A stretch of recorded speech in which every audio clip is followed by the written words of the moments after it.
सर्वोत्तम cement presents सरोकार। दर्शक नमस्कार, कार्यक्रम सरोकारमा स्वागत छ। म निमेश बन्जाडे। नेकपा एमाले भित्रको राजनीतिक परिवेश असार मासको मौसमभन्दा पनि छिटो बदलिरहेको छ। पार्टीमा श्रृङ्खलाबद्ध एकलौटी निर्णय गरेका अध्यक्ष केपी ओलीले असन्तुष्ट समूहलाई कहिले कारबाहीको डण्डा चलाउने त कहिले फकाउने प्रयत्न गरिरहेका छन्। दोस्रो पटक प्रतिनिधि सभा विघटन र कार्यदल संयोजकमाथि कारबाही गरेपछि एकाएक निष्क्रिय बनेको विवाद समाधानका लागि गठित संयन्त्र फेरि बिउतिएको छ। नेपाल पक्ष टसमस नभएपछि ओलीले दिएको चेतावनी र अल्टिमेटम यत्तिकै हराएका छन्।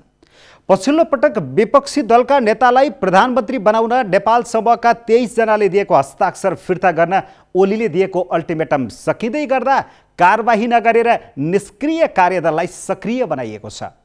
कहिले मिल्ला जस्तो त कहिले फुटिहाल्छ जस्तो अवस्थामा पुग्ने एमाले भित्रको झगडा कसरी किनारा लाग्ला? एकताको मार्गचित्र कोरिएला कि विभाजनको रेखा?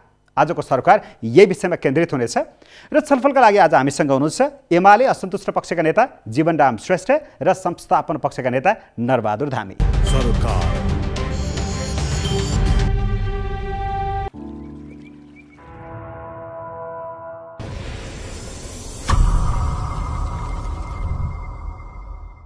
नरबहादुरजी, प्रधानमन्त्री एवं पार्टी अध्यक्ष केपी शर्मा ओलीले चिसो पानीले नुहाउनु भयो?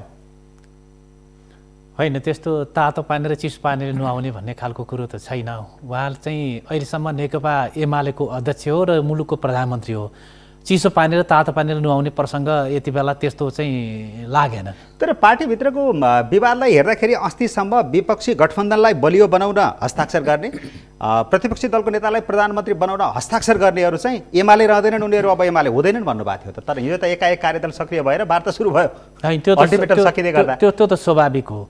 जब एउटा पार्टीको सदस्य भएर चाहिँ के अरे निर्वाचन जितिसकेपछि, एउटा घोषणापत्रभित्र बसेर चाहिँ निर्वाचन जितिसकेपछि, जनताका बीच एउटा कमिटमेन्ट गरिसकेपछि, एउटा पार्टीको चाहिँ के अरे आफू सदस्य भइसकेपछि अनि संसदीय व्यवस्था अनुसार, बहुदलीय पद्धति अनुसार, यो मल्टिपार्टी सिस्टम अनुसार नै उहाँहरूले चाहिँ आफ्नो दलको नेताको विरुद्ध अर्को दलको नेतालाई चाहिँ के अरे प्रधानमन्त्री बनाउनका निम्ति जाने कुरा बिल्कुल बेठिक थियो। त्यो गैरदलीय व्यवस्था, गैरदलीय मतलब चरित्र थियो र त्यो अनैतिक काम नै थियो। त्यसकारणले गर्दा त्यस्तो हुने मान्छेहरू एमाले हुन सक्दैनन् भन्ने कुराको सन्दर्भ स्वाभाविक ढङ्गले प्रधानमन्त्रीले भन्नुभयो हो। त्यही त अल्टिमेटम दिनुभएको थियो। त्यो अल्टिमेटम त पुरा भएन त। उहाँहरू अझ फेरि पनि यही होइन, पार्टी एकता गर्नका निम्ति, पार्टीलाई अझ पनि एक ढिक्का गर्नका निम्ति मान्छेहरू सुधेर आउने कुराको सन्दर्भमा, आफूले गरेका कमजोरीलाई फेरि पनि मतलब कि इम्प्रुभ गरेर आउने कुराको सन्दर्भमा मौका दिएको स्थिति छ। भनेपछि प्रधानमन्त्री गलेको वा चिसो पानीले नुहाएको? प्रधानमन्त्री चिसो पानी र नुहाउनु पर्ने र गल्नु पर्ने कुनै जरुरी छैन।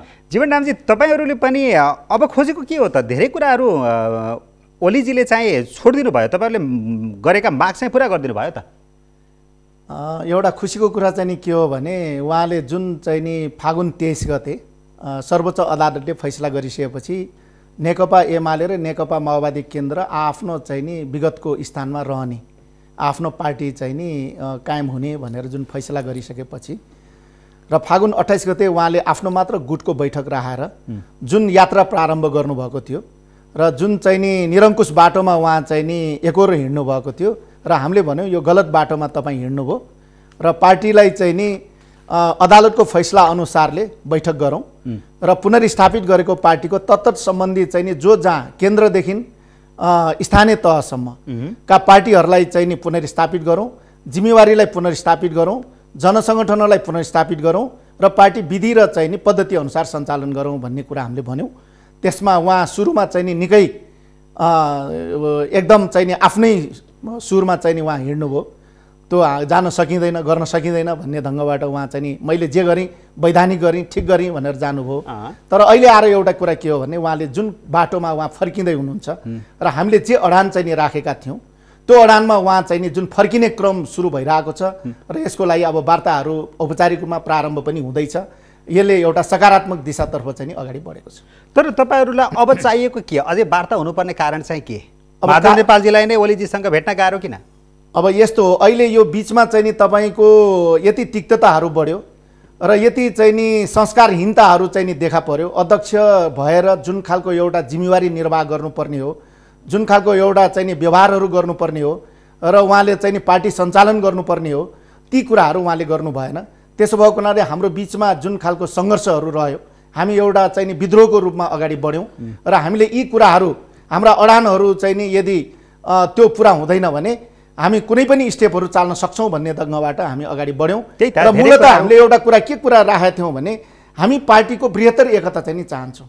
हामी यो कोही रहने एकता कोही नरहने एकता होइन, नेकपा एमालेको समग्र एकता चाहन्छौँ। नेकपा एमालेलाई बलियो बनाउन चाहन्छौँ, किन भन्दाखेरि कुनै व्यक्तिको मात्र योगदानले निर्माण भएको पार्टी होइन, कुनै व्यक्तिको रातारातको चाहिँ नि यो मेहनतले निर्माण भएको पार्टी होइन। यो पार्टी निर्माण गर्दा लाखौँ नेता र कार्यकर्ताहरू सबै मिल्ने पुरानो एक ढिक्का पार्टी बनाउन चाहनुहुन्छ तपाईँ? हामी सबैलाई मिलाएर एक ढिक्का पार्टीलाई चाहिँ नि एकदम बलियो बनाउन चाहन्छौँ।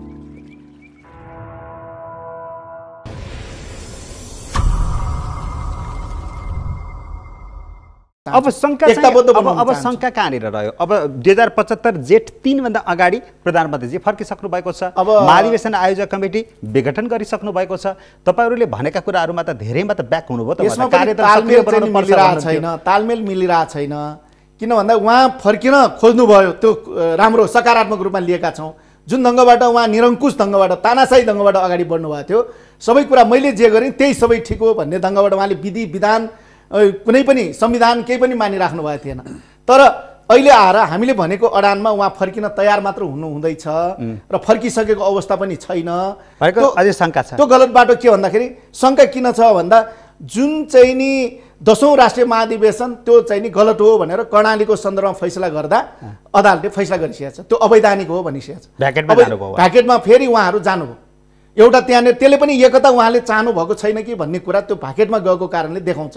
किन अवैधानिक भनिसकेपछि उहाँले वैधानिक कमिटीको बैठक बोलाउनु पर्थ्यो, त्यसो नगरिकन उहाँले फेरि बलमिचाइ गर्न सुरु गर्नुभयो। अथवा अवैधानिक कमिटीको बैठकबाट निर्णयहरू गर्नुभयो जो अवैधानिक छन् भन्न खोज्नु भएको। उहाँले 10औं महाधिवेशनको आयोजक कमिटी नगरिकन सिधै चाहिँ नि अदालतको फैसला अनुसारले 9औं महाधिवेशनबाट निर्वाचित भएको एकता अगाडिको चाहिँ नि ज्येष्ठ 2 गतेको कमिटीको चाहिँ बैठक गर्नु पर्थ्यो। त्यो बैठकमा नगइकन उहाँ चाहिँ नि 10औं राष्ट्रिय महाधिवेशन आयोजक समितिको बैठक गरेर त्यही बैठकले फेरि चाहिँ नि उहाँले के भन्नुभयो भन्दाखेरि केन्द्रीय कमिटी चाहिँ नि रूपान्तरण गरेको भन्नुभयो, जुन कुरो अदालतले चाहिँ अवैधानिक भनिसकेको छ। अनि निर्णय गर्नुभयो, स्थायी समितिमा सदस्यहरू थप्नुभयो हैन, विधान अधिवेशन गर्ने निर्णय गर्नुभयो, पहिला थप्नुभयो, त्यसपछि अधिवेशन गर्ने कुरा गर्नुभयो, त्यसपछि फेरि चाहिँ नि अब सदस्यता नवीकरणदेखि चाहिँ नि उहाँले विधान अधिवेशन महाधिवेशन सबै कुराहरू निर्णय गर्नुभयो। 2-3 दिन अगाडि त्यो काम गर्दै हुनुहुन्छ, फेरि 2-3 दिन पछाडि आएर यो ठाउँमा उहाँ आउँदै हुनुहुन्छ। त्यसैले तालमेल चाहिँ नि मिलिरहेको छैन, अलिअलि शङ्काको ठाउँ चाहिँ नि अझै बाँकी छ। धामीजी, त्यसो भए यो भुलाउनलाई हो, अल्मल्याउनलाई हो, यो अहिले पनि सक्रिय भएको वार्ता टोली पनि सक्रिय भएको? भुलाउनका निम्ति होइन, पार्टीको फैसला आउनुभन्दा अगाडि अड्काइराखौँ भन्ने तयारी हो क्या? त्यस्तो होइन। पार्टीको बृहत् एकताका निम्ति सम्माननीय प्रधानमन्त्रीज्यू तथा पार्टीको अध्यक्षज्यूले महत्त्वपूर्ण भूमिका खेलिरहनु भएको छ। यति बेला जस्तो उहाँले चाहिँ संसदमा चाहिँ के अरे विश्वासको मत प्राप्त गर्नका निम्ति पार्टीले व्हिप जारी गर्यो। एउटा पार्टीको सदस्य भएर जितेर आइसकेपछि त्यो पार्टीको व्हिप उल्लङ्घन गर्नु भनेको कुनै पनि मलाई पार्टी सदस्यको यो अनैतिक काम हुन्छ। यो क्षेत्र उपधारा 5 अन्तर्गत सरकार गठन गर्ने बेलामा होइन, त्योभन्दा पहिला चाहिँ 3 अनुसारको चाहिँ के अरे यो जब पहिला चाहिँ के अरे हाम्रो 2 अनुसारको सरकार थियो, त्यो 2 अनुसारको सरकारले चाहिँ विश्वासको मत प्राप्त गर्नु पर्यो र पार्टी एक भइसकेपछि माओवादी र हामी मिलिसकेपछि त्यो 1मा रूपान्तरण भएको थियो, पछि 2मा परिणत भयो, हामी चाहिँ विभाजित भएपछि। अनि त्यो 2को सरकारले चाहिँ विश्वासको मत लिन्छु भनेर चाहिँ जब वैशाख 27 गते चाहिँ सदनमा विश्वासको मत लिनका निम्ति जानुभयो, त्यो बेला पार्टीले व्हिप जारी गर्यो र त्यो व्हिपको उल्लङ्घन गर्दै 26 जना बाहिर रहनुभयो, 28 जना घरै बस्दिनुभयो, बाहिर रहनुभयो। र त्यो बेला पनि प्रधानमन्त्रीले यद्यपि मतलब कि कारवाही गरेर निकाल्न पर्ने स्थिति हुन्थ्यो भनेदेखि संसदीय दलले त्यो बेला कारवाही गरेर निकाल्न सक्थ्यो। तर पनि एकता चाहेर एकताका निम्ति वृहत् एकता फेरि पनि पार्टीभित्र अझै मलाई कि तपाईँहरूको कमी के हो त, तपाईँहरूको माग, तपाईँहरूको भनाइ के हो, यो बेला पनि कारवाही नगरिएको स्थिति हो। स्पष्टीकरण सोधियो तर पनि कारवाही गरेन, त्यो एकताका खातिर मलाई के गरिएको स्थिति थियो।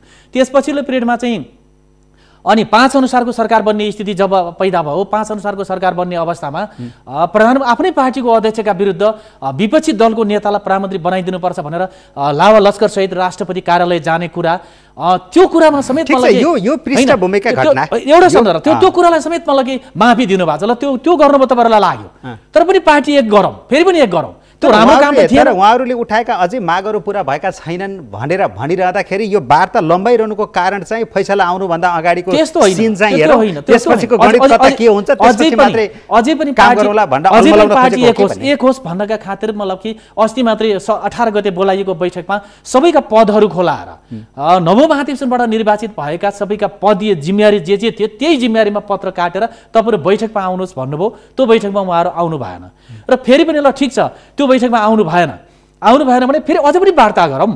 फेरि चाहिँ 3 दिनको चाहिँ अल्टिमेटम थियो, तपाईहरुले चाहिँ के अदालतमा जो पोइन्ट वाइज जाउँ। जीवरामजी तपाईहरु त्यो बैठकमा किन जानु भएन? तपाईहरुले खोजेको त्यही होइन? त्यो बैठक नै अवैधानिक थियो, त्यसो भएको हुनाले हामी गएनौँ।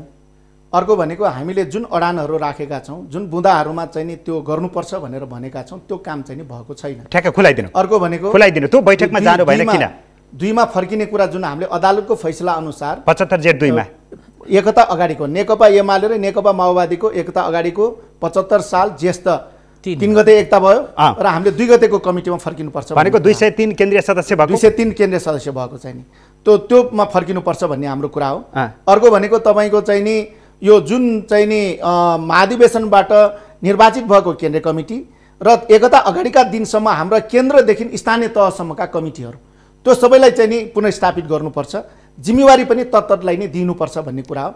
अर्को जनसङ्गठनमा रहेका हाम्रा चाहिँ नि केन्द्रीय नेतृत्वहरू जनसङ्गठनमा सवालमा पनि तदनुसार नै जिम्मेवारीहरू दिनुपर्छ भन्ने कुरा हो। ठ्याक्कै यसैमा किन जानु भएन? त्यहाँ किन पुग्न सक्नु भएन? त्यसमा जानका लागि छलफल गरौँ, वार्ता गरौँ, बैठक बोलाउँदाखेरि उनीहरूको ठिक छ महाधिवेशन नवौं महाधिवेशनले तपाईँहरूलाई जे जिम्मेवारी दिएको थियो त्यही जिम्मेवारीमा फर्किने, ल जेठ 3 अगाडिको अवस्थामा फर्किने र त्यो अवस्थाबाट तपाईँहरू बैठकमा आउनु, छलफल गरौँ के गर्नुपर्ने हो, हामीले गर्नुपर्ने अब सिङ्गो पार्टीले गर्नुपर्ने दायित्व के हो। 2 मा त्यो चाहिँ योभन्दा नवौं महाधिवेशन भन्दा जुन कमिटी बनेको थियो त्यो कमिटीले बनाएको संरचनाहरू अनि जनवर्गीय सङ्गठनका संरचनाहरू अरू के हुन् त्यसको निम्ति छलफल गर्ने त्यो ठाउँ त चाहिँ बैठक होला। जेठ 2 को केन्द्रीय कमिटीको बैठक आह्वान गर्न किन सकिएन? हैन, जेठ 2 को यसो जेठ 3 गते बैठक बसेर उहाँहरू सहितको बैठक बसेर त्यो चाहिँ जो पछि 103 बाट थपेर 100 कति 200 कति बनाउँछ 238 गराउनु त्यो पनि एमालेकै सदस्यहरू, एमालेकै सदस्य, माओवादी भन्दा पहिलेकै हो। त्यो माओवादीसँग एकीकरण हुनुभन्दा पूर्वको सदस्य, त्यसम्म पनि किन पुग्न सकिएन? त्यसम्म पुगिसक्नु भएको छ, त्यससँग त पुगेर नै उहाँहरूलाई अहिले माओवादीबाट नेकपामा जानु भएको र पछि फुटिसकेपछि पनि ओलीतिरै रहनु भएका मान्छेहरू पनि केन्द्रीय कमिटीमा पर्नु होइन। तिनको व्यवस्था यसो तिनको व्यवस्थापनको सन्दर्भमा पनि कसरी व्यवस्थापन गर्ने, यो पार्टी त कुनै एकजना व्यक्तिको मात्र होइन, यो पार्टी त फेरि पनि मलाई यो पार्टीमा बस्न चाहने सबैको साझा पार्टी हो। त्यसो हुँदा यो पार्टीभित्र अरू मान्छे आएका मान्छेलाई पनि मलाई व्यवस्थापन गर्नुपर्ने हुन्छ। त्यो व्यवस्थापन गर्नका निम्ति विधि के हो त? ल बैठकमा गएर बैठकमा आएर ल यसरी जाउँ यो है भन्नका निम्ति उहाँहरूलाई कुन बाटो? एउटा प्रश्न, जेठ 2 को अवस्था जुन थियो केन्द्रीय कमिटीको त्यही अवस्थामा पुगेर बैठक डाकेर तपाईहरुले दुवै पक्षले छलफल गरेर बाँकी हाम्रो पार्टीमा मिल्न आएकाहरूलाई कसरी मिलाउने भन्ने कुरा गरेको भए पनि त मिल्थ्यो होला, त्यो किन नगरेको? हैन, त्यसका निम्ति पनि उहाँहरूलाई बोलाइएको छ, पटक पटक कुरा गरिएको छ। बैठकमा गएर त्यही बैठकमा बसेर जेठ 2 को यहाँबाट सुरु गरौँ, एजेन्डै लगेर त्यहाँबाट सुरु गरेर जेठ 2 को केन्द्रीय कमिटीको बैठक डाकौँ भनेर बोलाइएको थियो।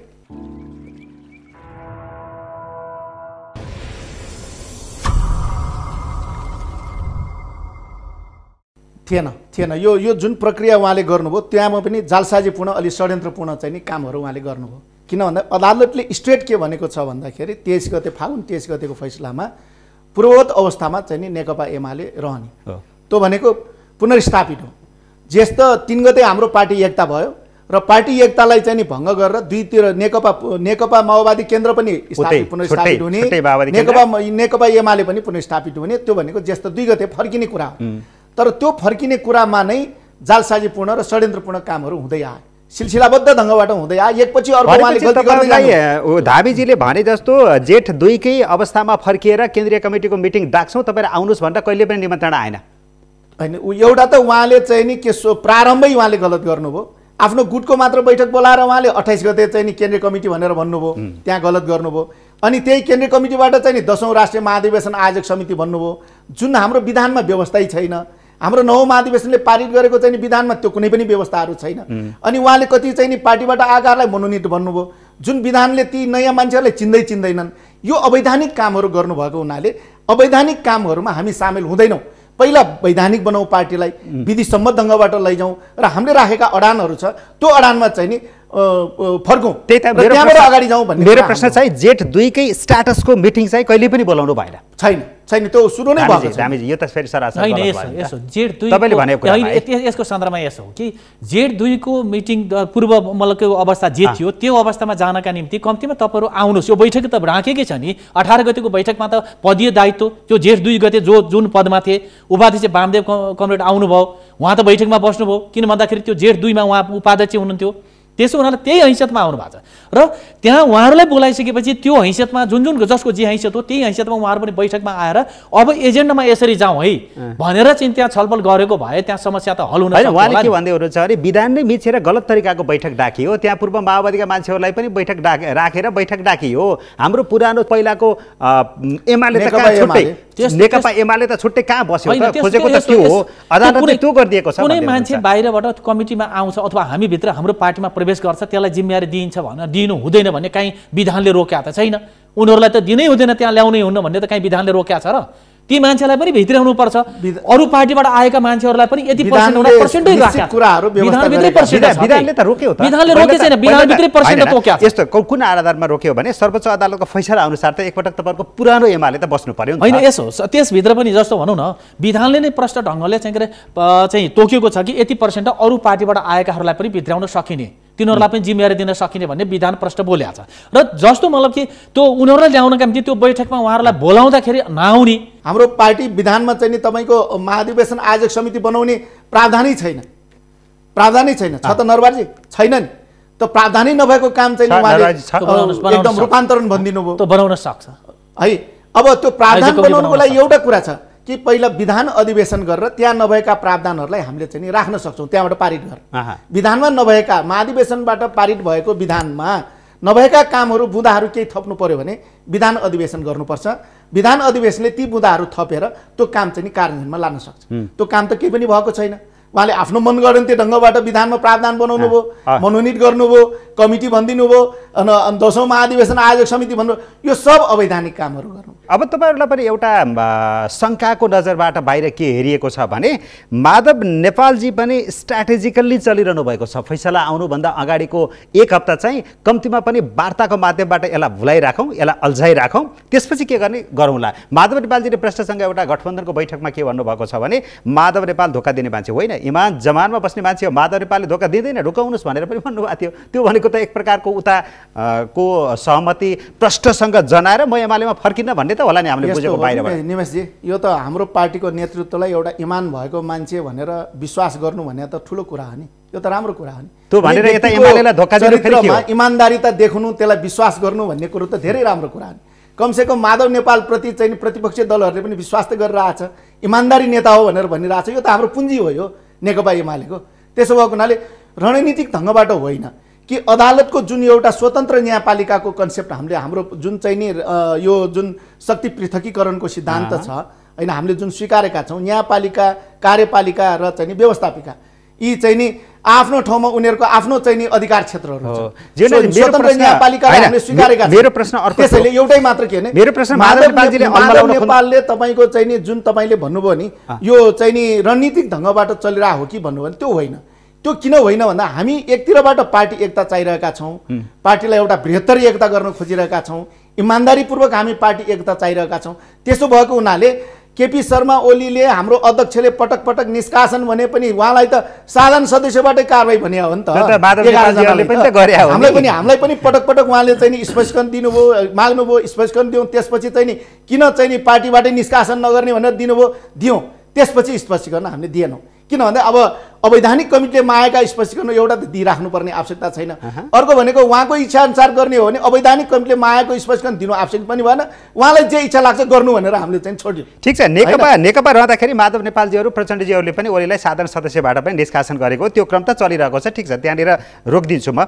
अर्को नरबारजीसँग आउन चाहे, तपाईँले भन्नुभएको छ नि जसरी बडो पार्टीलाई एक ढेक्का बनाउनको लागि प्रधानमन्त्रीले त्याग गरिरहनु भएको छ या कम्प्रोमाइज गरिरहनु भएको छ, पर्खिरहनु भएको छ भनिरहँदाखेरि माधव नेपालजीले गरेको पार्टी एकताको प्रयास चाहिँ तपाईँहरूलाई साँच्चै के कस्तो लागेको छ? यो जेन्युनली भइरहेछ या फेरि अल्मलाउन भुलाउन भइरहेछ जस्तो लागिरहेछ? होइन, अब चाहिँ के अरे इमान्दारितापूर्वक पार्टी एकताको प्रयासमा उहाँहरू लाग्नु भएको भने त्यसलाई स्वागत गर्नुपर्छ र यो स्वागत योग्य रूपमा लागेको छ के तपाईँहरूलाई? होइन, यस्तो अहिलेसम्मको स्थिति जस्तो भनौँ न, फागुन चाहिँ के अरे 23मा चाहिँ छुट्टै हामी अलग अलग एमाले माओवादी चाहिँ हुने अदालतको फैसला आइसकेपछि त्यो पछिल्लो पिरियडमा फागुन 28 को बैठक जो थियो त्यो बैठकमा उहाँहरू सबैलाई बोलाइएको थियो।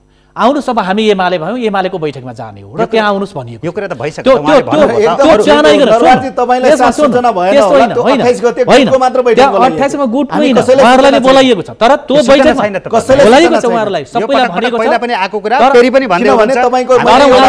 उहाँहरू बैठकमा आउनु भएन। उहाँहरू कहाँ जानुभयो? माधव नेपालजी स्वयं कहाँ जानुभयो? कोटेश्वर जानुभयो, पेरिस डाँडा जानुभयो। पेरिस डाँडा हो र पार्टी अफिस यहाँ सुन्नुहोस्, होइन 23 गते जब एमाले भइसकेपछि पेरिस डाँडा जाने हो। हामीले चाहिँ इमानदारीपूर्वक पार्टीको अध्यक्ष पनि होइन, उहाँलाई कहिले पठा पेरिस डाँडा हैन रे, खबर यो सार्वजनिक भएका कुरा छन्, यो कुनै लुकीछिपी कुरा छैन। 23 गते अदालतले फैसला गरिसकेपछि हामी नेकपा माओवादी र नेकपा एमाले जो चाहिँ नि हामी एकताबद्ध भएर नेकपा भयौँ र हामी बसेर चाहिँ नि के बैठकबाटै हामीले टुङ्ग्याएर हिँड्यौँ भने अब अदालतले आफ्नो पार्टीलाई पुनर्स्थापित गरिदिएको हुनाले आजदेखि हामी नेकपा एमाले भयौँ। अब हामी आफ्नो चाहिँ नि आफ्नो छुट्टै बाटो पार्टी छुट्टै भयो भनेर हिँडेका छौँ। पेरिस डाँडाबाट छुट्टेर होइन, छुटेर हिँड्यौँ। त्यो त एउटा सँगै हिँडेको यात्रीसँग तपाईँको चाहिँ नि एउटा कल्चरको कुरा पनि हुन्छ, तर जहाँसम्म हामीलाई जानकारी भएन कि क्या हो, तपाईँको 23 गते फैसलापछि 28 गते चाहिँ नि हाम्रो पार्टी अध्यक्ष केपी शर्मा ओलीले बैठक बोलाउनु भयो। त्यो बैठक थिएन, गुटको मात्र बैठकमा, तपाईँलाई खबर थिएन? हामीलाई कुनै पनि खबर थिएन। मैले आजसम्म सार्वजनिक रूपमा भनेको छु, आजको यो चाहिँ नि टेक्नोलोजीको दुनियाँमा कुनै पनि माध्यमबाट खबर गरेको भए एउटा प्रमाणसम्म दिन सकिन्थ्यो नि त। मेसेज गर्नुभयो कि हुलाकबाट पठाउनु भयो कि इमेल पठाउनु भयो कि के गर्नुभयो, एउटा केही न केही त एकजना ल माधव नेपाललाई मात्र दिन छुट्या रहेछ भने हामी त्यत्रोजनालाई चाहिँ नि कसरी छुट्या हो? कसै न कसैलाई त जानु पर्थ्यो नि। तर उहाँको गुट भन्दा अरू कसैलाई पनि गएन। गुटको मात्र उहाँले बैठक गरेर अवैधानिक काम गर्नुभयो, त्यही भएर हामीले गलत गर्नुभयो, पहिला सच्याउनुहोस् भनेर हामीले भन्यौँ। यसमा मेरो केही रिजर्भेसन छ। जस्तो ठिक छ, केन्द्रीय कार्यालयबाट एमालेको उहाँहरूलाई चाहिँ के अरे त्यो इमेल मार्फत, हुलाक मार्फत, अरू मार्फत कुनै चिठी पत्र र सूचना आएन। पेरिस डाँडामा के भनेर आएको थियो? पेरिस डाँडाबाट दिनदिनै त्यहाँबाट सूचना आउने, त्यहाँबाट इमेल आउने अथवा त्यहाँबाट पत्र किन जानुभयो भने बहस गर्नु पर्थ्यो त। यहाँ छलफलको विषय वस्तु धुमराईमा गएर गर्नु पर्थ्यो, होइन कि? अनि नेकपा एमाले पेरिस डाँडामा के भन्दाखेरि हामी सँगै भएको बेलामा भएर छुटेर हिँड्यौँ के, एकता भनेको त सिङ्गो केपी ओली अध्यक्ष रहेको एमाले एकता भयो, माधव नेपाल मात्र एकता छुट्टिनु पर्ने भन्ने होइन नि त। उहाँले मात्र त्यहाँ सदास्यता देखाउनु पर्ने, उहाँ गएर चाहिँ त्यो चाहिँ छुट्टिनका निम्ति औपचारिकता देखाउनु पर्ने जरुरी थिएन। पार्टीले निर्णय गरेर उहाँलाई छुट्याउन पठाएको छ। एमाले इन्डिकेसन दियो त्यहाँ छुट्यो भनेर तपाईको चाहिँ नि गलत एमाले प्रतिनिधि पठाएर गलत बुझाइ होइन। एमाले हामी भनेर आइसकेको रूपमा त्यहाँ पठाएर तपाईहरुलाई उहाँ छुट्याएर आउ भने होइन, नितान्त गलत। किन जानु पर्यो? बैठकमा हो धुमबराईमा गएर त्यही झगडा गर्नु पर्थ्यो नि। धुमबराईको बैठकमा हामीलाई त्यही पार्टी अध्यक्षसँग लड्नु पर्ने थियो, त्यही लड्नु पर्थ्यो कि। धुमबराईको बैठकमा हामीलाई बोलाइएन, उहाँले आफ्नो गुटको मात्र बैठक गर्नु पेरिस डाँडामा बोलायो। पेरिस डाँडाबाट जसरी उहाँहरू छुटेर आउनुभयो त्यही नै शङ्का छ भनेर खोज्दै हुनुहुन्छ तपाईँले? होइन, शङ्का कुरा होइन। मैले पनि के हो त भन्दाखेरि पार्टी एकताका खातिर इमान्दारितापूर्वक यता लाग्नु पर्थ्यो भने अध्यक्ष तपाईँ गल्ती गर्दै हुनुहुन्छ। त्यसको निम्ति छलफल गर्ने ठाउँ पेरिस डाँडा थिएन। यता चाहिँ पार्टी एमालेको अध्यक्षले गल्ती गर्छ, विधान मिच्छ, अनि त्यो विधान मिचेको बारेमा छलफल गर्न पेरिस डाँडा जाने हो? कुनै व्यापारीको घरमा फेरि अर्को अध्यक्षसँग, अर्को पार्टीको अध्यक्षसँग छलफल गर्ने हो?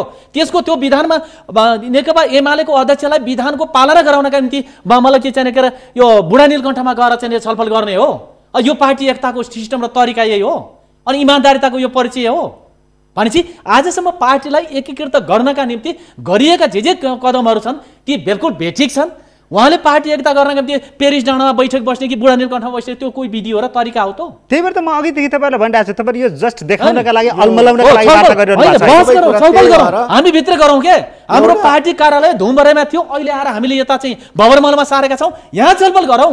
कसले बाटो बन्द गरेछ र भने रोक्या छ? हामी चाहिँ धेरै ग्याप रहेछ यो प्रक्रियाहरु, कसैले रोक्या छैन। प्रक्रिया त्यहीबाट सुरु गरौँ पनि ग्याप हुनुहुन्छ, यो प्रक्रियाहरुमा पनि ग्याप हुनुहुन्छ। यो कार्य मिसिङ हुनुभयो थाहा छैन मलाई।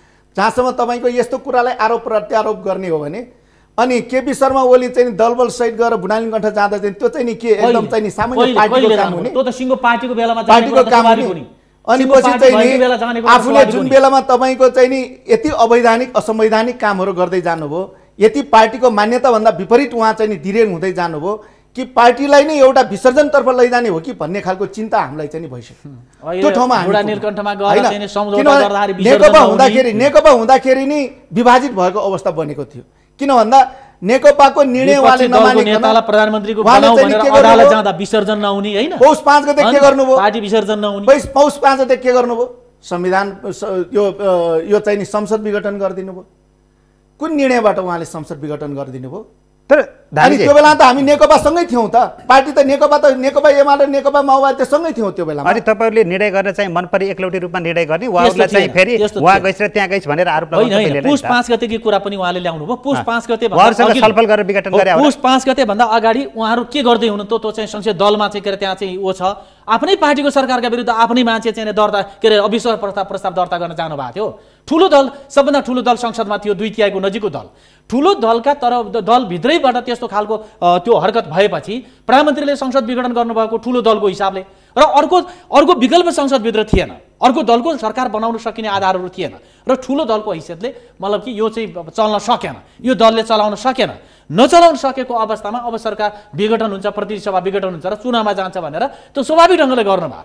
तर धामीजी तपाईहरु एकलौटी रूपमा अगाडि बढ्नु भएको थियो, निर्णयहरू बट्टाबट गर्नुभएको थियो भन्ने कुराको पुष्टि त अहिले कहाँबाट पनि हुन्छ? गलत गर्नुभएको थियो भन्ने कुराको पुष्टि कहाँबाट हुन्छ भने यदि 28 गते गरेका निर्णयहरू फिर्ता लिनुपर्ने थियो अहिले आएर भने चाहिँ त्यति बेला 28 गतेको बैठक नडाकेर उहाँहरूले भने जस्तै गरेर 2 गतेको बैठक डाकिदिएको भए पनि के हुन्थ्यो? आखिर गल्ती त भएछ त, हैन? ब्याक हुनुभयो त, अपिल गर्नुभयो प्रधानमन्त्रीजीले। उहाँहरू आउँदै नआउने अवस्थामा चाहिँ पार्टी चलाउनु पर्छ। गलत कुरा नगरौँ न, यो सबैले हेर्ने चाहिँ कार्यक्रममा गलत कुरा किन गर्नु? गलत कुरा होइन, गलत कुरा होइन, सही कुरा हो। र उहाँहरू नआइसकेपछि पार्टी त चलाउनु पर्छ, पार्टी चलाउनका निम्ति पार्टीमा सदस्यहरू ल्याउने, जिम्मेवारी दिने, अनि अधिवेशनहरू गर्ने, भेला गर्ने, बैठक गर्ने, यी सबै कुरा उहाँहरू आएन भनेर रोक्नु पर्थ्यो र एउटा जीवन्त पार्टीमा। जेठ 2 मा म अलिकन बढी नै समय दिइरहेको छु तपाईहरुलाई। जेठ 2 गतेकै बैठक बोलाउँ भनेर प्रधानमन्त्री या अध्यक्षले कति प्रयास गर्नुभयो? के प्रयास गर्नुभयो? धेरै प्रयास। प्रधानमन्त्री जेठको मात्रै छुट्टै बैठक बोलाउँ, पूर्व एमालेको मात्रै बैठक बसौँ भनेर के गर्नुभयो? पूर्व एमालेको तर्फबाट मात्रै छुट्टै बैठक बसाउने भन्ने भन्दा पनि अब चाहिँ एमाले एकीकृत भएर जानुपर्छ। त्यो त प्रयास नै भएन हैन? एमाले एकीकृत भएर जानुपर्छ भन्ने कुरा सन्दर्भमा उहाँले के गर्नुपर्छ, 2 मै बस्नुपर्ने हो भने पनि त्यो छलफल गरौँ भनेर उहाँले चाहिँ त्यो त प्रयास गरिरहनु भएको थियो नि, त्यो त सबैलाई थाहा छ नि। तर गल्ती त भएछ नि हैन? अहिले त फिर्ता हुनुभयो। गल्ती होइन, आयोजक कमिटी विघटन गरिदिनु भयो। कुन कमिटी? महाधिवेशन आयोजक कमिटी। ठिक छ, यसो हो, महाधिवेशन यसो अझ हामी विरत एकताका साथ जाउँ, हाम्रो पुरानो पार्टी एमालेलाई त इन्ट्याक्ट राखेर जाउँ, र त्यसमा हाम्रा रिजर्भेसन यी छन् भन्दा ल तपाईँहरू यो कुरा गर्दाखेरि आउने हो भने आउनुहोस्, ल यो गर्न तयार छु। त प्रधानमन्त्रीले यो त लचकता देखाएको कुरा हो नि, यो गल्ती कमी कमजोरी गरे भन्ने कुरा होइन नि। ल ठिक छ जिब्राहिमजी, अब अर्को चाहिँ तपाईँको माग के हो? हामी फरक ठाउँमा बसेर यो सङ्घर्ष गरिरहेका छौँ। अहिले हामी नेकपा एमाले भित्र हामीलाई चाहिँ नि त्यहाँ हामी भित्र छैनौँ, तर पनि हामीले के त भन्दाखेरि नेकपा एमाले भनेर सङ्घर्ष गरिरहेका छौँ, र पार्टीले चाहिँ नि गलत काम गरेका कुराहरू सच्याउनु पर्छ भनेर हामीले भनेका छौँ। सच्याउने कुरा भनेको त्यो 23 गते जुन अदालतको फैसला हो, त्यो अदालतको फैसलाबाट प्रारम्भ गरेर 9औं महाधिवेशनबाट पारित गरेको केन्द्रीय कमिटीको ज्येष्ठ एकता अगाडिको ज्येष्ठ 2 गतेको पार्टी कमिटीको बैठक गरेर त्यो अनुसारले अदालतको फैसला अनुसार सबै केन्द्रदेखि स्थानीय तहसम्मका पार्टी कमिटीहरूलाई पुनर्स्थापित गर्ने, जिम्मेवारीलाई पुनर्स्थापित गर्ने, जनसङ्गठनका चाहिँ नि जिम्मेवारीहरू पनि पुनर्स्थापित गर्ने, पहिला जस्तो थियो तत्ठाउँमै चाहिँ नि आउनु पर्यो भन्ने कुरा हाम्रो हो। त्यसैले अहिलेसम्म त्यो ठाउँमा पुगेको छैन।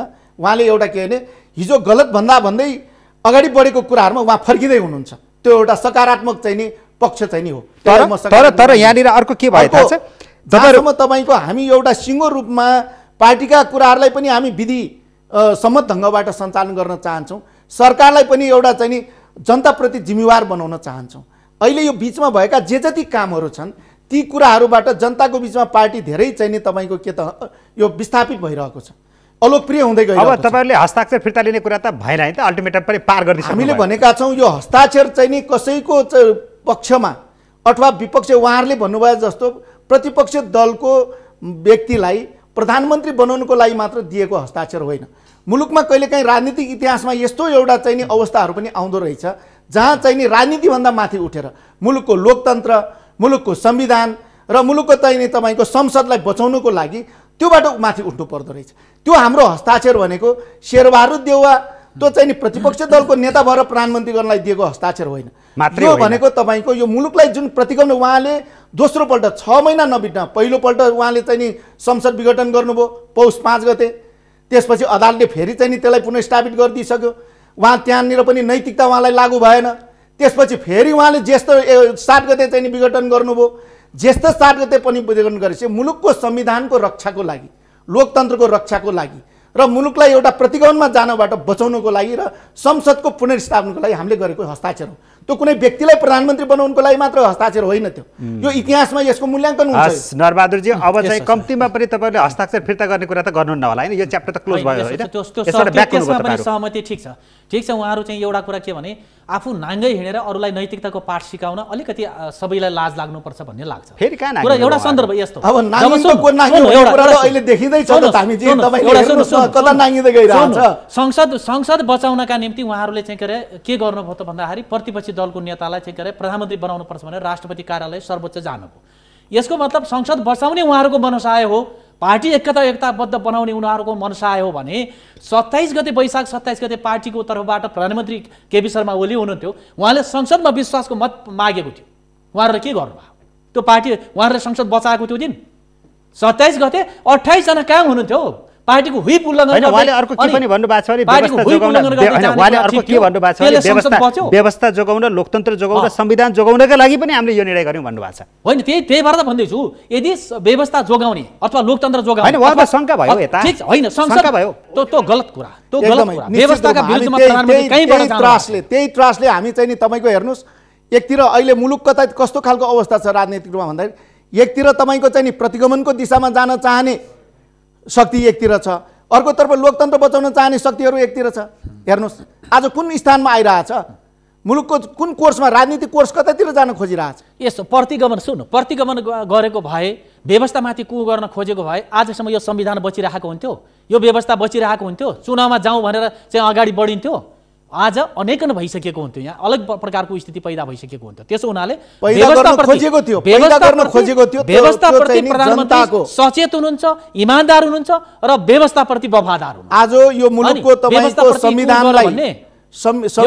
संविधानलाई नमानिकन, संविधानलाई धुजा गरेर व्यवस्थालाई नै चाहिँ नि सकिने बाटोमा संविधानलाई कसले माने? संविधानलाई मानेर चाहिँ विपक्षी दलको नेतालाई चाहिँ प्रधानमन्त्री बनाऊ भनेको चाहिँ कुनै संविधानले बहुदलीय व्यवस्थाभित्र अर्को दलको नेतालाई चाहिँ अदालतसम्म गएर राष्ट्रपतिसम्म गएर त्यहाँ यसलाई प्रधानमन्त्री बनाऊ भन्न मिल्छ कुनै यो हाम्रो दलीय कानुनभित्र, यो व्यवस्थाभित्र? यहाँनिर चाहिँ व्यवस्थामाथि यदि कु गर्न खोजेको, व्यवस्थालाई ध्वस्त गर्न खोजेको छ, निर्दलीयता कसैले ल्याउन खोजेको छ भने उहाँहरूले ल्याउन खोजेको छ। किन भन्दाखेरि विपक्षी दलको नेता हामी स्वतन्त्र, संविधानको धारा 76 को उपधारा 5 ले कुन व्यक्तिलाई स्वतन्त्र गर्छ यो व्यवस्थाभित्र? संविधानको प्रस्तावनाले प्रष्ट रूपमा भनेको छ कि बहुदलीय व्यवस्था र लोकतान्त्रिक शासन पद्धति। बहुदलीय व्यवस्थाभित्र त दलीय अनुशासन, दलीय हुइप, दलीय जिम्मेवारी त्यहाँ कायम हुने होला नि। अनि त्यसको उल्लङ्घन कसले गर्यो?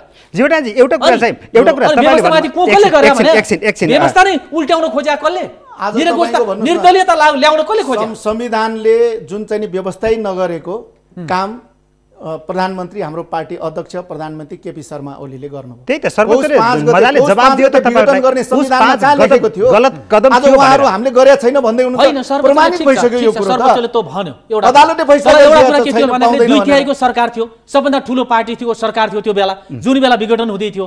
ठूलो पार्टीको सरकारको हैसियतले विपक्षीहरु जम्मै मिलेर पनि त्यहाँ सरकार बन्दैन थियो। ठूलो पार्टीले सरकार चाहिँ चलाउन नसकेको अवस्थामा उले विघटन गर्यो भने अर्को विकल्प नरहेको स्थिति त्यहाँ जाहेर गरिएको थियो। तर अदालतले फेरि पार्टी विभाजन अनि चाहिँ गरे त्यो पार्टी विभाजन भइसकेपछि पार्टी भित्रको अवस्था कम्पोजिसन फेरिसके पछाडिको पिरियडमा गरिएको फैसला हो त्यो पछिको कुरा हो।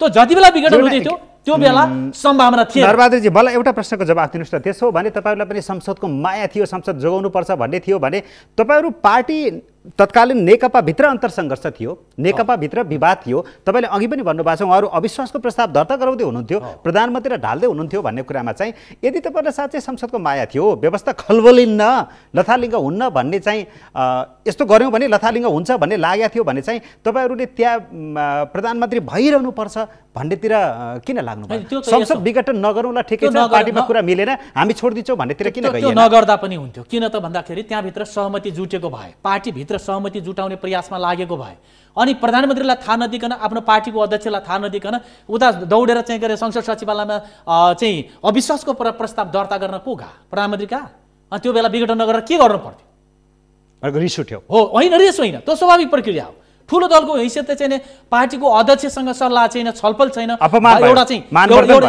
एउटा सिस्टमबाट जान छैन सिस्टम विधि पद्धतिका कुरा गर्नेहरूले त्यहाँ विधि र पद्धति अनुसार काम गरिएको हो त्यो दलीय मूल्य मान्यता दलीय अनुशासनका आधारमा काम गरिएको हो त्यहाँ हो यो स्थिति भइसकेपछि अब दल चल्न सकेन दलले नै सरकार चलाउन सक्ने अवस्थामा यो विघटन गर्न पर्यो भनेर सम्माननीजीले विघटन गर्नुभयो यो नैतिकता कहाँनिर छ भन्ने कुरा पनि अब ठुलो प्रश्न जनताको बिचमा चाहिँ रहेको छ कि किन आफैले विघटन गरेको संसदको फेरि चाहिँ प्रधानमन्त्री आफै भइराख्ने अरू प्रधानमन्त्री चाहिँ नि हुने कुनै परिकल्पनै नगर्ने आफै मात्र भए मात्र हुने अरू भयो भने व्यवस्था नटिक्ने भन्ने खालको जुन सोच जुन खालको एउटा निरङ्कुश अब मैले उठाएँ नि फेरि पनि अर्को पक्षबाट एकलौटी खालका निर्णय भएका छन् जो अघि मैले अनि अर्को त्यही म त्यसमा आउँदैछु त्यस कारणले पटक पटक यो संसद विघटन गर्ने कुराले संविधानलाई नै चाहिँ समाप्त गर्ने दिशामा जाँदैछ भन्ने कुरा हाम्रो थर हो अर्को भनेको तपाईँको जुन चाहिँ नि संसद नरहेको बेलामा अध्यादेशबाट शासन चलाउने जुन कोसिस गर्यो यो चाहिँ नि लोकतन्त्रको परिखिलाफ हो भन्ने कुराहरू आज ती सबै कुराहरूमा अदालतले आदेश चाहिँ नि दिइसकेको छ हाम्रो उहाँ चाहिँ नि प्रधानमन्त्री हुनुहुन्छ जसले चाहिँ नि जसपा राजेन्द्र महतो चाहिँ नि कस्तो खालको एउटा चरित्र बोकेको पार्टी हो र व्यक्ति हो भन्ने कुरा उहाँले पहिला विगतमा धेरैपल्ट भन्नुहुन्थ्यो रक्सौलमा गएर भात खाएर चाहिँ नि वीरगञ्जमा आएर बाटो छेक्ने तर राजनीतिमा त्यस्तो हुन्न जीवन नामजी जुन ढङ्गबाट रातारात आज चाहिँ नि राजेन्द्र महतो राष्ट्रवादी कसरी हुन पुग्यो उहाँसँग घाँटी जोडेर बसिराख्नु भएको छ यस्ता गम्भीर प्रश्नहरू छन् कि जुन गम्भीर प्रश्नहरू आज हामीले चाहिँ नि कुन दिशामा जाने नेकपा एमालेको कोर्स के हो त्यसलाई करेक्सन गर्ने कि नगर्ने भन्ने कुरा चाहिँ आफ्नै पार्टीको अध्यक्षसँग पनि तपाईहरुलाई कति विश्वास नलागेको होइन विश्वास अब यो त विश्वासको संकट त भयो अब अहिले एउटा के भने राम्रो कुरा चाहिँ के उहाँले हिजो चाहिँ नि यो मैले गलत गरेको छैन म सबै कुरा ठिक गरेर आएको छु भन्ने व्यक्ति आज कमसेकम फर्केको छ यो एउटा सकारात्मक तपाईहरुले भनेको जेठ 2 मा पनि फर्केको अवस्था छैन केन्द्रीय सदस्य झन् बढी भएको छ तपाईहरुको त्यो माग 203 भन्दा पनि धेरै भएको छ केन्द्रीय सदस्य संख्या अर्को कुरा विधान अधिवेशनको व्यवस्थापनको जिम्मा पूर्व माओवादीबाट आएका बादलजीलाई दिएको छ विधान अधिवेशनको मिति तोकिएको छ सदस्यता नवीकरणका लागि पनि समय तोकिएको छ सदस्यताको अन्तिम नामावलीका लागि पनि समय तोकिएको छ एकलौटी निर्णय त भएका भइछन् नि फेरि हो अन्मेल कुरा तिनीर हो के अविश्वासको कुरा तिनीर हो विश्वासको सङ्कट तिनीर रहेको छ 2 दिन अगाडि 3 दिन अगाडि मात्र उहाँले बोलेका शब्दहरू हामीले हेर्ने हो भने एउटा प्रधानमन्त्री जो देशको एउटा चाहिँ नि प्रमुख व्यक्ति हैन पार्टी अध्यक्ष उहाँले पार्टी बैठकमा उहाँले प्रयोग गरेका शब्दहरू माधव नेपाल प्रति प्रयोग गरेका शब्दहरू हेर्नुस् त्यो चाहिँ नि सर्वसामान्य मान्छेहरूको अगाडि त्यो चाहिँ भन्न पनि अलिकति अप्ठ्यारो छ एउटा लोकतान्त्रिक संस्कार चाहिँ नि देखाउन आवश्यक हुन्छ त्यो तहमा भएको व्यक्ति आज फेरि यहाँ आउँदाखेरि यो एउटा आफैमा अचम्म चाहिँ नि छ के कसरी यो ठाउँमा आइपुग्नु हो भन्ने कुरा अचम्म छ फेरि हामीलाई त अल्टिमेटम दिनुभएको थियो यो 2 दिन भित्रमा यदि चाहिँ नि हामीले सिग्नेचर फिर्ता लिएन भने नेकपा एमाले नै हुँदैन भनेर घोषणै गरिदिसकेको थियो आज कमसेकम फेरि उहाँ चाहिँ नि सफ्ट कर्नर भएर फर्किन तयार हुँदै हुनुहुन्छ यो मैले राम्रो कुराको रूपमा लिएको छु तर जहाँसम्म एकतिरबाट पार्टी एकताको कुरा पनि अगाडि बढाउनु पर्छ भनेर अहिले आउनुभएको छ विरोधाभास कहाँनिर भन्दाखेरि अर्कोतिरबाट त्यो अवैधानिक कमिटीको बैठक राखेर महाधिवेशनको चाहिँ नि मिति तोक्ने कुराहरू विधान अधिवेशन गर्ने कुराहरू सदस्यता नवीकरण गर्ने कुराहरू तमाम कुराहरू निर्णय गर्नुभयो त्यहाँनिर अलिकति सङ्गतिपूर्ण काम चाहिँ भइरहेको यो चाहिँ के होइन यसमा त चाहिँ के हो त भन्दाखेरि यो पार्टी एक ढिक्का रहोस् पार्टी नफुटोस् कुनै पनि मूल्यमा जे लचकता अपनाएर हुन्छ गरेका निर्णयलाई फिर्ता लिएर पनि हुन्छ भने फेरि एकलौटी निर्णय त्यसकारण होइन एकलौटी भनेपछि बोलाएको बैठकमा नआएपछि एकलौटी हुन्छ र भने तपाईले मैले नबोलाइकन आयो खाना एक ठाउँमा खानाका निम्ति तपाईले मैले बोला मैले दिनभरि भोकै बस्ने निर्णय नगर्ने मैले खाँदै नखाने त्यसो हुँदैन उहाँलाई बोलाएको ठाउँमा आउनै भएन नआएपछि 18 गतिको बैठकमा बोलाइएको थियो किन विधि सम्मत बैठक भएन विधि सम्मत बैठकै भएन कहाँबाट आउने नआउनु पर्ने विधि थियो र भने एकातिर वार्ताको कुरा घनीभूत रूपमा देखाउने अर्कोतिर भट्टाभट निर्णय गर्दा निर्णयको सन्दर्भ यसो पार्टीभित्र एउटा जीवन्त पार्टीभित्र निर्णय हुनु स्वाभाविक कुरा हो निर्णय हुन्छ नै त्यो कुरालाई फेरि उहाँहरूले नयाँ ढङ्गले जाउँला बैठकमा उहाँहरू जानु यो निर्णय उहाँहरूलाई शङ्का भयो नि त तालमेल मिलेन भन्ने एउटा पार्टीभित्र बसेर त्यति धेरै शङ्का गरिरहनु पनि अर्थ हुँदैन। एउटा घरभित्र एउटा परिवारभित्र धेरै कुरामा चाहिँ अन्तर्विरोध हुन्छ, धेरै कुरामा चाहिँ कुरा मिलेको नाम मात्रैको एउटै घर भयो नि त, नाम मात्रैको एउटै घर जस्तो देखियो नि त, तपाईहरु त दुई किनारामा हुनुहुन्छ नि त, त्यही भएर चित्त बुझाउनु पर्यो उहाँहरुको भन्ने कुरा। नवौं विधिको कुरा गर्नु भने नवौं महाधिवेशनले चाहिँ इलेक्टेड गरेको अध्यक्ष विधान विपरीत हो त, अनि उहाँले गरेका कुरा सबै विधान अध्यक्ष मात्र निर्वाचित उपाध्यक्ष सचिव महासचिव केन्द्रीय सदस्यहरू चाहिँ नि के त्यो टिपेर ल्याएकाहरु टिपेर नल्याइकन उहाँहरुलाई त्यही यो तर्क नगर्नुस् न उहाँहरुलाई पदीय जिम्मेवारी सुन्नु, पदीय जिम्मेवारी तपाईहरुको महासचिव यस्ता गैर जिम्मेवारी तर्क नगर्नुस् के गैर जिम्मेवारी यो पनि तपाईले अध्यक्ष चाहिँ नि निर्वाचित अरु चाहिँ नि त्यो अनिर्वाचित अरुलाई अनिर्वाचित अनि त्यो अध्यक्ष महासचिव चाहिँ नि सचिव सहमहासचिव निर्वाचित भएको हुनाले उहाँलाई अनिर्वाचित बोलाइएको छ। बैठकमा उपाध्यक्षलाई उपाध्यक्ष, महासचिवलाई महासचिव, सचिवलाई सचिव भनेर बोलाएको छ। पहिला गल्ती सच्याइएको छ। यो त के भन्दाखेरि हामीले जुन अडान राखेका छौं उहाँले विधि विपरीत गरेका कामहरूलाई करेक्सन गर्नुस् भनेर हामीले अडान राख्यौं। त्यसपछि उहाँ फर्किन चाहिँ नि खोज्नुभयो, अझै राम्रोसँग फर्किसकेका छैन। त्यो ठिक भइरहेछ, त्यो विधिसम्म ढङ्गबाट अझ गइसकेको छैन। त्यसको लागि त अहिले कार्यदललाई पुनर्विजिट गर्यो त, कार्यदलले अब कुराकानी गरेर त्यहाँ छलफल गरेर एउटा प्याकेज आउला। तर के त भन्दाखेरि त्यो कार्यान्वयनको प्रत्याभूति चाहिँ नि हुनुपर्छ। अब हुने सहमतिमा तपाईको अहिले शङ्काको चाहिँ नि ठुलो एउटा चाहिँ नि स्थान छ। अहिले हाम्रो पार्टी अध्यक्षले जे जसो गरी कामहरू गर्नुभयो, एउटा विगतमै नेकपा एमाले भएको बेलामा भएका काम कारवाहीहरू, उहाँले गरेका जुन चाहिँ नि हस्ताक्षरहरू, त्यसलाई नमान्ने कुराहरू, पार्टी बैठकले गरेका सचिवालयले गरेका निर्णयहरू, पार्टीको चाहिँ नि स्थायी कमिटीले गरेका निर्णयहरू, त्यसलाई उल्लङ्घन गर्ने कुराहरू, एकलौटी ढङ्गबाट हिँड्ने कुराहरू, यो सबै कुराबाट उहाँको कार्यशैलीप्रति हाम्रो शङ्का छ। तपाईहरुले यी यावत कुराहरू जति गरिरहनु भएको छ, बाहिर भित्रीको अर्को चुरो गाँठी कुरा के पनि छ भने पावर शेयरिङको कुरा पनि छ भन्ने आएको छ। हो, पावर शेयरिङ भन्ने कुरा स्वाभाविक रूपमा तपाईको के त भन्दा एक व्यक्ति भनेर माधव नेपालजी निश्चित रूपमा हाम्रो महाधिवेशनले पारित गरेको विधानमै एक व्यक्ति एक पद भन्ने चाहिँ महाधिवेशनको पारित विधानमै छ। त्यसलाई हामीले खाली एउटा चाहिँ जोड मात्र गरिरहेका हौं। त्यहाँ त्यो नयाँ विषय हामीले उठाएको हाम्रो महाधिवेशनले पारित गरेको विधान हो, सर्वोच्च निकाय भनेको हाम्रो महाधिवेशन हो।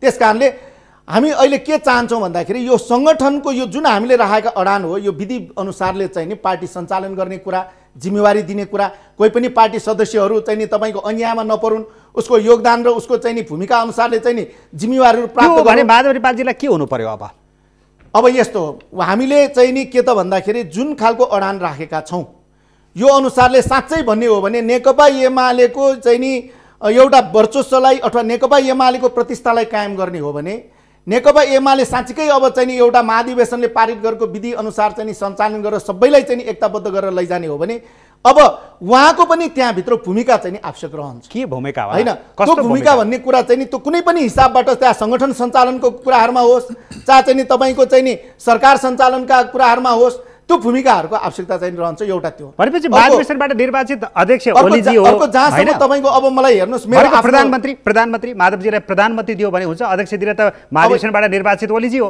यो यस्तो हो, हामीले एउटा सहमति गरेर विधान अधिवेशन गरेर हामीले कामहरू गर्न सक्छौँ, विधानलाई हामीले चाहिँ सच्याएर जान सक्छौँ। भनेको कि अध्यक्ष कि प्रधानमन्त्री। त्यसो भएको हुनाले पार्टीभित्र चाहिँ नि कसरी यो चाहिँ नि पार्टीका कामहरूलाई व्यवस्थित गर्ने त्यहाँ छलफलको विषय हुन सक्छ। पहिला हामीले एउटा प्र्याक्टिस चाहिँ नि नेकपा हुँदाखेरि एउटा प्र्याक्टिस गऱ्यौँ, ठुलो चाहिँ नि जम्बो जेट भएको हुनाले नेकपा चाहिँ नि जम्बो जेट भएको हुनाले दुईवटा अध्यक्ष राख्ने भनेर पनि प्र्याक्टिस गऱ्यौँ हैन। अब यस्ता कतिपय प्र्याक्टिसहरू हुन सक्छ। तर एउटा कुरा के हो, मैले महाधिवेशन नवौं महाधिवेशनले जे मलाई चाहिँ अधिकारहरू दिएको छ, जे मूल्य मान्यता स्थापित गरेको छ, त्यो मूल्य मान्यताको जगमा पार्टी अगाडि बढ्ने कुरा हो। नवौं महाधिवेशनमा माधव कर्ण चाहिँ के अरे अध्यक्ष लड्नु भयो, अध्यक्ष उहाँले हारेको, अहिले आएर चाहिँ के अरे 5 वर्षपछि अर्को महाधिवेशन हुने कुरा थियो। बिचमा हाम्रो एकता प्रक्रियाले गर्दा त्यो अहिले 7 वर्षको हाराहारीमा पुग्न थालेको छ, महाधिवेशन चाँडै हुनुपर्दछ। तर यो महाधिवेशनमा उहाँले चाहिँ विधि प्रक्रियाद्वारा पदीय जिम्मेवारी पार्टीभित्र के दायित्व लिने हो त्यो बाटोमा हिँडे भइगयो नि त। अहिले मलाई चाहियो भनेर चाहिँ हतार गर्नुपर्ने जरुरी के हो भनेको उहाँ जुन स्थानमा हुनुहुन्छ वरिष्ठ नेताका रूपमा उहाँ त्यही नै रहनुहुन्छ। वरिष्ठ नेता पार्टीको विधानले जे भनेको छ त्यो यो एउटा कुरा के भ्रममा नपरौँ भने माधव नेपाललाई यही पद चाहियो भनेर हामीले भनेका छैनौँ। हामीले पार्टी सञ्चालन अदालतको फैसला अनुसार पार्टीलाई चाहिँ नि पुनर्चाहिँ नि स्थापित गरौँ, जिम्मेवारीलाई पुनर्स्थापित गरौँ र पार्टी सञ्चालन गरौँ र पार्टीलाई सरकारलाई लोकप्रिय बनाऊ, जनमुखी बनाऊ भन्ने कुराहरू गरेका छौँ। पार्टी सदस्यहरू कोही पनि अन्यायमा नपरुन्, चिनेको आधारमा चाकडी गरेको आधारमा जिम्मेवारी पाउने कुराहरूको अन्त्य गरौँ भन्ने कुराहरू हामीले गरेका छौँ। त्यसो भएको हुनाले आज सरकार पनि अलोकप्रिय भइरहेका छन्। आज तपाईँका ठुला ठुला भ्रष्टाचारका कुराहरू आइरहेका छन्। राम्रा काम गर्दा गर्दै पनि त्यो कुराले गर्दा छोपेका छन्। तपाईँको आज चाहिँ नि जनताहरू कोभिडको कारणले मर्न बाध्य भएका छन्। 10,000 जति जनताहरू मरेका छन्। प्रधानमन्त्री दियो भने बरु राम्रो। तपाईँको सरकारलाई पनि आज हामीले जिम्मेवार बनाउनु छ, जनमुखी बनाउनु छ। आज यत्रो एउटा कोभिडको कारणले समयमा चाहिँ नि भ्याक्सिनहरू ल्याउन सकेन, समयमा उपचार दिन सकेन, समयमा अक्सिजन दिन सकेन, जसको कारणले मर्न चाहिँ नि बाध्य भएका छन्। भनेको जीवन नामले यदि सरकार पनि सञ्चालन राम्रोसँग केपी ओलीजीको नेतृत्वमा नभएको हुनाले बरु कुरा मिल्छ भने माधव नेपालजीलाई सरकारको नेतृत्व दिएर भने पार्टीको चाम बढाउँ भन्ने हो। त्यही बहुमतको सरकार 97 सिटमा आएर झरेको अवस्था बन्यो हो। 93 कि 97 अहिलेको हकमा त्यहाँ आएर पुग्यो भनेपछि अब तपाईँको चाहिँ के त भन्दाखेरि संसदको आङ्कडा भनिरहेको छु मैले। अब तपाईँको के त भन्दाखेरि यो सरकार यति अलोकप्रिय हुँदै गइसकेको छ। अब चाहिँ यही हिसाबले तपाईँको किन जनताको म्यान्डेट अलोकप्रिय उहाँहरूले बनाउँदै जानुहुन्छ। जनताको हामीले सरकारको आलोचना, सरकारको विपक्षमा स्वयं पार्टीको झण्डा बोकेर पार्टीको चुनाव चिन्हबाट चुनाव जितेर आउने पार्टीका विरुद्ध बीज बमन उहाँहरू गरिरहनु भएको छ। कति लोकप्रिय छ अलोकप्रिय छ भन्ने कुरा त जनताको बीचमा मिडियाको बीचमा यो अलोकप्रिय तपाई स्वयं आफै गर्दै हुनुहुन्छ। भोलि त्यही पार्टीको एमालेको सदस्य हुँ भन्ने, एमालेको चाहिँ के नेता हुँ पनि भनिराख्ने। अनि एमालेको 97 तपाईँ कुन पार्टीको? सुन्नुस् न, म के चाहन्छु भने हरेक जनताले नेकपा एमालेले राम्रो काम गर्यो भन्ने चाहिँ नि भन्नुस् भन्ने 97 मात्र भने आज 121 होइन एमालेको सदस्य धामीजी हैन। उहाँ अहिले कति उहाँको संसदमा रेकर्ड कति? यस्तो कुरा नगर्नुस्। उहाँको संसदमा रेकर्ड कति अहिले? कसको मत लिँदाखेरि संसदमा अस्ति विश्वासको मत लिँदा संसदमा रेकर्ड कति? विश्वासको मत लिँदा तपाईहरुले घात गर्नुभयो त्यस कारणले हामीले घात गरे हैनौ। त्यो घात नभएर के हो? एउटा पार्टी गलत काम गरे बापत हामीले चाहिँ नि एउटा के त भन्दाखेरि आफ्नो अडान काम गरेको उही उल्लङ्घन गरेको कुरा अनैतिक अपराध हो। त्यो चाहिँ नि मुलुकको व्यवस्थाै सिद्ध्याउन खोज्ने कुरा चाहिँ नि त्यो एकदम ठुलो काम, पार्टीको काम। आफ्नो पार्टीको अध्यक्षलाई संविधानै समाप्त गर्न खोजेको कुरा चाहिँ पार्टीको काम। यही भ्रमले संसद विघटन गर्ने कुरा पार्टीको काम। यो भ्रमको कारण हैन। त्यसमा यो भ्रममा नआउनुस् तपाईँ। हामी यता आउनुस् त। उहाँले अर्को कुरा के जोड दिनु भएको छ भने संविधानै मास्न खोजेपछि, व्यवस्था नै मास्न खोजेपछि नगरेर के गर्ने भनिरहँदाखेरि अर्को पछिल्लो पटक तपाईहरुकै पक्षमा चाहिँ अहिले धर्मनिरपेक्षता, संघीयता र यो राजनीतिक व्यवस्था प्रधानमन्त्रीय सिस्टममा जानुपर्छ र संविधानले पुनर्लेखन हुनुपर्छ भन्ने कुरा पनि त उठे। यो कस्तो भयो भने बाख्रो हराउने स्याल कराउने पनि त भयो। यो आजको कुरो होइन। यो त संविधान निर्माण हुनुभन्दा पहिला पनि नेकपा एमालेको आफ्नै रिजर्भेसन छ। यसमा मलाई सोधेको छ मलाई चाहिँ के अरे एमालेको रिजर्भेसन के अरे प्रत्यक्ष निर्वाचित प्रधानमन्त्री भन्ने कुरा त हिजोदेखि नै एमालेको रिजर्भेसन त्यो कुरा सहमतिमा चाहिँ के टुङ्गिएको हो र अहिले संविधान बनेको। यो संविधान बमोजिम मतलब कि जाने कुरामा प्रधानमन्त्री प्रतिबद्ध, हाम्रो पार्टीको अध्यक्ष प्रतिबद्ध हुनुहुन्छ र संविधानमाथि कु गर्ने स्थिति भएको भए संसद विघटन पश्चात के निर्वाचन गर्छु भनेर जानुहुन्थ्यो। मेरो प्रश्न उहाँले जसरी शंका गर्नुभएको छ त्यसै गरेर तपाईहरुको बैठकमा त्यस्ता कुराहरू उठ्न थाले भनेको हैन। त्यो त उहाँ पनि सदस्य हुनुहुन्छ त्यो पार्टीको। तपाईको नेकपा एमाले जसले यो लोकतन्त्रको लागि नेतृत्व गरेको पार्टी हो। त्यो पार्टीको बैठकमा अनि अहिले नै यो हामी संविधानलाई चाहिँ नि प्रभावकारी ढंगबाट कार्यान्वयन गर्ने दिशामा अगाडि बढिरहेछ। त्यो पार्टीको बैठकमा धर्मनिरपेक्षता सम्बन्धी एजेन्डा थिएन अनि शासकीय स्वरूप सम्बन्धी अहिले नै चाहिँ प्रश्न चिन्ह उठ्नु र छलफलमा आउनु भन्ने कुरा यो के हो? गम्भीर पार्टीको एजेन्डा थियो र त्यो अध्यक्षले प्रस्तुत गरेको एजेन्डा हो र बैठकमा उठाउने काम को बोल्दैछ त्यो अध्यक्षले जिम्मा लिने हो त्यसको पनि। त्यो पार्टी जवाफ दिन्छ त्यसका कुरा। अब हेर्नुस्, अब एकतिरबाट संविधानमा व्यवस्था नभएको कुरा जबरजस्ती पटक पटक संसद विघटन गर्ने, अर्कोतर्फबाट चाहिँ नि राजेन्द्र महतो रातारात राष्ट्रवादी नेता बने हो कि के हो घाँटी जोड्ने, अर्कोतर्फबाट पार्टीको बैठकमा गएर चाहिँ नि तपाईको धर्मनिरपेक्षता र चाहिँ नि अनि यो राज्यको संरचना विषयमा छलफलका कुराहरू चाहिँ नि उठाउने, अनि कोमल ओलीजी चाहिँ नि जस्तो चाहिँ नि सांसदले चाहिँ नि अनि कविता भन्ने, यो सबै के संयोग हो कि यो समन्वय हो कि कुन दिशामा जान खोजिरहेछ भने यो एउटा चाहिँ नि यो एउटा गम्भीर विषय चाहिँ नि हो क्या। हामी चिन्ताको विषय अहिले सरकारलाई एक ल्याउनका निम्ति चौतर्फी प्रहार गरेर व्यवस्थामाथि यसले कु गर्न खोज्यो भन्ने नाममा पूर्व प्रधानमन्त्रीका नाममा चाहिँ के अरे त्यो बकवास गर्ने कुरा। अनि आज व्यवस्था कु भएको भए खै त अहिले चाहिँ व्यवस्थामा परिवर्तन आएको? अहिले यहाँ जङ्गी शासन आएको छ, संविधानका धारा निलम्बन भएका छन्। संविधान त त्यही हो। त्यो त बाजा बजार आउँदैन, बाजा बजार आउँदैन, यस्तै गरी काम गर्दै गर्दै आउने हो। 17 साल पनि त्यस्तै गरी आएको भएको तपाईहरुले मात्र देख्ने कुरा हामी त देखेका छैनौँ। हामी त यही बसिरहेका छौँ। हामी पनि यही एमालेको सदस्य हो। एमालेकै निम्ति हामी पनि हिजो लडेको, हिजो गोली खाएको, हिजो जेल हामी पनि बसेकै हो हैन भने आज यो प्रतिगमनको मतियार बन्नका निम्ति अहिलेको हाम्रो सम्माननीय प्रधानमन्त्री पार्टीको अध्यक्ष 14 वर्षसम्म जेल बसेको त होइन होला। होइन। अनि 14 वर्षसम्म राजतन्त्र यो मतलब कि तत्कालीन निरङ्कुश सत्ताका विरुद्ध मतलब कि त्यत्रो निर्मम यातना भोगेको मान्छेलाई अहिले शङ्का लाग्यो, रोडमा कराएर शङ्का लाएर हुन्छ, त्यहाँ विधि र प्रक्रियाले पुष्टि हुनु पर्दैन, व्यवहारले पुष्टि हुनु पर्दैन, हामीलाई शङ्का लाग्यो, के शङ्का लाग्यो? अनि शङ्का लाग्यो भनेर उता के चाहिँ बुढा नीलकण्ठतिर दगुर्ने, शङ्का लाग्यो भनेर पेरिस डाँडातिर दगुर्ने, अनि त्यो शङ्का त्यहाँबाट निवारण हुने हो। आफ्नो पार्टीको अध्यक्षसँग छलफल गर्न सकिँदैन, एमाले हुँ पनि भनिराख्ने, त्यो कमिटीको सदस्य हुँ पनि भनिराख्ने, तर एमालेका विरुद्धमा मतलब कि संसदमा अविश्वासको प्रस्ताव के अरे संसदमा व्हिपको उल्लङ्घन गर्ने। अब अन्त्यमा तपाईँहरू मिल्ने नै हो भने 1, 2, 3 को सूत्र मात्रै भन्नु, लम्बे तान त कुरा गरिसक्नुभयो, छलफल गरिसक्नुभयो, ट्याक यो हुनुपर्छ भन्नु आफ्नो पक्षबाट जीवन नामजी। हाम्रो त एकदम कुरा स्पष्टै छ। हामीले यो जुन चाहिँ नि फागुन 23 गते अदालतले फैसला गरे अनुसारको एकता अगाडिको ज्येष्ठ 2 गतेको कमिटी चाहिँ नि को बैठक हुनुपर्छ, त्यहाँबाट चाहिँ प्रारम्भ बिन्दु बनाउनुपर्छ र केन्द्रदेखि स्थानीय तहसम्मका चाहिँ नि सबै कमिटीहरूलाई पुनर्स्थापित गर्नुपर्छ, जिम्मेवारीलाई पनि पुनर्स्थापित गर्नुपर्छ, जनसङ्गठनहरूमा पनि त्यही अनुसार चाहिँ नि जनसङ्गठनको पुनर्स्थापना र नेतृत्वलाई पनि त्यही अनुसार पुनर्स्थापित गर्नुपर्छ। 28 यो जुन अवैधानिक कमिटीले गरेका तमाम चाहिँ नि कामहरू सबै खारेज गर्नुपर्छ र त्यसपछि तपाईँको यो जुन पार्टीलाई चाहिँ नि विधि र पद्धति अनुसार सञ्चालन गर्ने कुरा, महाधिवेशनबाट पारित गरेका नीति र सिद्धान्त अनुसार सञ्चालन गर्ने कुरामा चाहिँ नि त्यो प्रतिबद्धता हुनुपर्छ र त्यस्तै गरिकन अब विधानले व्यवस्था गरे अनुसारको एक व्यक्ति एक पदका कुराहरू लागू गर्नुपर्छ र पार्टीभित्र कोही पनि काखा र पाखाको स्थिति हुनु हुँदैन। कोही चाहिँ नि गीत गाएको भरमा सांसद बन्ने, कोही चाहिँ नि तपाईँको चाहिँ नि 40औं वर्षसम्म पार्टीको लागि त्याग र तपस्या गरेका व्यक्तिहरूले अवसर नपाउने, यस्ता खालका अन्यायपूर्ण कुराहरू अन्त्य हुनुपर्छ। सरकारलाई पनि लोकप्रिय बनाउनुपर्छ। अब सरकारलाई पनि कसरी लोकप्रिय बनाउने, केन्द्रीय सरकार, प्रदेशको सरकारहरू, स्थानीय सरकारहरू कसरी लोकप्रिय बनाउने, त्यतातर्फ पनि छलफलहरू गरिनुपर्छ र सँगै यो सहमति अहिले जुन चाहिँ नि हुन्छ र त्यो चाहिँ नि सहमतिको बिन्दुमा पुगिसकेपछि त्यसको लागू हुने कुराको प्रत्याभूति चाहिँ नि हुनुपर्छ। यसमा चाहिँ खास गरिकन अहिलेसम्म जे मतलब कि यता प्रधानमन्त्री अथवा पार्टी अध्यक्षले गल्ती गर्यो, कमजोरी गर्यो भन्ने कुरातर्फ मात्र औँला तिर्स्याउने होइन, उहाँहरूले समानान्तर कमिटी गठन गर्नुभएको छ, उहाँहरूले प्रदेशमा मलाई आफ्नै सरकारका विरुद्ध अविश्वासको प्रस्तावमा सामेल हुनुभएको छ, आफ्नै सरकार ढलाउनु भएको छ।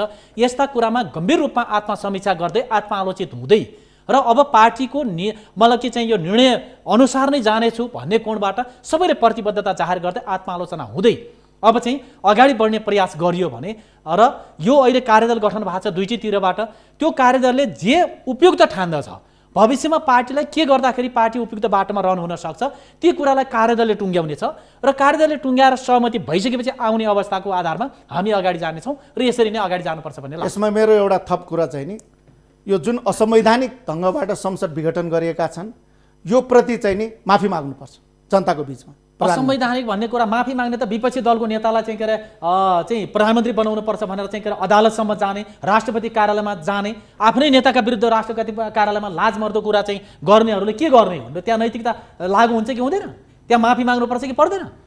यी तमाम असंवैधानिक जुन चाहिँ नि विधि विधान विपरीत गरेका कामहरूमा चाहिँ नि आत्मआलोचित हुनु पर्यो, माफी माग्नु पर्यो जनताको बीचमा, अनि त्यसपछि बल्ल चाहिँ नि सबै कुराहरू जनताले पनि क्षम्य गर्छन्।